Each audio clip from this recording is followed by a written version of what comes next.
New Farakka station প্রবেশের মুখে ফারাক্কা ব্রিজের উপর হঠাৎ ছিঁড়ে গেল ইলেকট্রিক তার, ফলে ব্যারেজের উপরেই আটকে পড়ল যাত্রীবাহী মালদা আজিমগঞ্জ প্যাসেঞ্জার ট্রেন।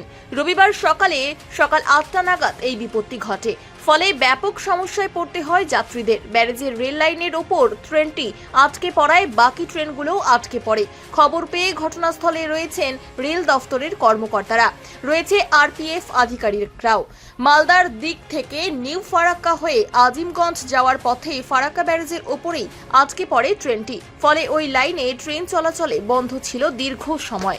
ছিঁড়ে গেছে। কোথায় চাচ্ছি রয়েছে? এই যেটা আপনি এটা কোন ট্রেন?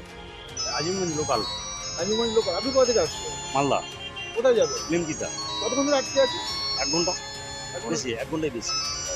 মানে পুরো দুর্ভোগের মুখে পড়ে গেলেন। একদম কোথায় আটকে আছেন কোথায় এখন? ফারাক্কা ফারাক্কা মানে ফারাক্কা ব্রিজের উপরে? ফারাক্কা ঢোকার মুখে। হ্যাঁ, কালীচক থেকে কোন খালদিপুর ট্রেন এটা? স্টেশন এই লোকাল মানে কোন ট্রেন? আজিমগঞ্জ। আজিমগঞ্জ কোথায় যাবেন কোথায়? জঙ্গিপুর। তো আটকে আছেন কেন? খারাপ হয়ে গেছে, তার ছিঁড়ে গেছে। কতক্ষণ ধরে আটকে আছে? 1 ঘন্টা প্লাস।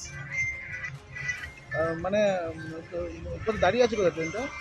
ফারাক্কা ফারাক্কা ব্যারেজের উপরে? ব্যারেজের উপরে।